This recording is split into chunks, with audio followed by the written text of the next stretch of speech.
Now, the U.S. city of Chicago has been the scene of fresh protests against police brutality and racial profiling. Demonstrators blocked one of the main streets. They're calling for resignation of the mayor, Rahm Emanuel.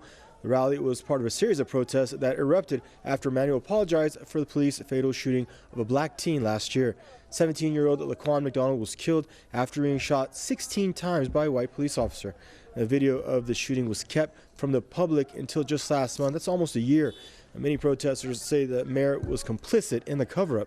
Police brutality has been a heated national debate in the United States over the past few years. And for more on the story, we're joined out of Washington by Colin Campbell, Press TV correspondent. Colin, what more can you tell us about this protest?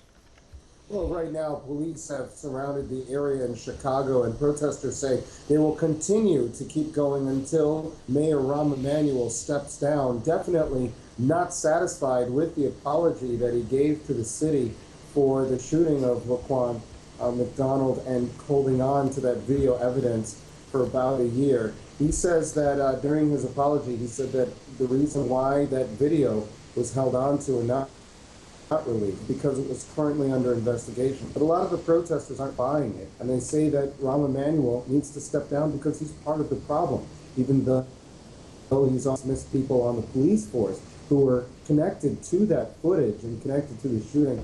Many people believe that the steps need to be taken to make people who are in the higher ranks of the city's department and official business to step down. So they're still going on, and they're going to be going on throughout the night into the weekend. They really want to see significant changes here. I mean, Colin, there are allegations that hush money was given to the victim's family, that only a court order led to the release of this footage. Now, Colin, we have police brutality, isolated cases of police brutality, but this seems a step deeper as there are allegations of systemic violence and a cover-up by Chicago police. Your thoughts?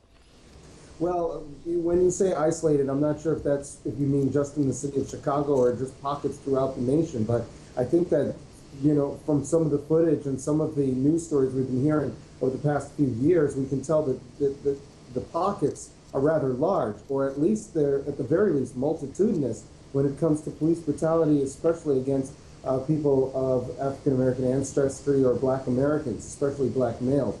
We've seen it from cities from the East Coast to the West Coast, from the North to the South. It's not a surprise that this situation with Laquan McDonald came about, but there are other stories like Laquan McDonald. We've seen Tamir Rice, we've seen Freddie Gray, for example. That trial is underway right now. One of the police officers implicated in that case, William Porter, is on trial right now, and 5 other officers will be going on trial because of the Freddie Gray death. So we've seen this before. It's nothing new. And yes, there was a settlement. There is rumored to be a settlement that was reached with the family because they knew what happened to Laquan McDonald was so egregious that they did not want this fierce backlash right after it happened. So they did give, from what it's being reported, they did give Laquan McDonald's family some money. That kept them quiet for a while, but it is because of journalism and aggressive journalism from a Freedom of Information Act request that this video was released, and now the backlash that the city was trying to avoid, they're facing now because what has happened was so unjust and so egregious that they believe, protesters believe that people need to be held accountable for this. Okay, thank you for your reporting there, Colin. It's Colin Campbell, Press TV correspondent, joining us out of Washington.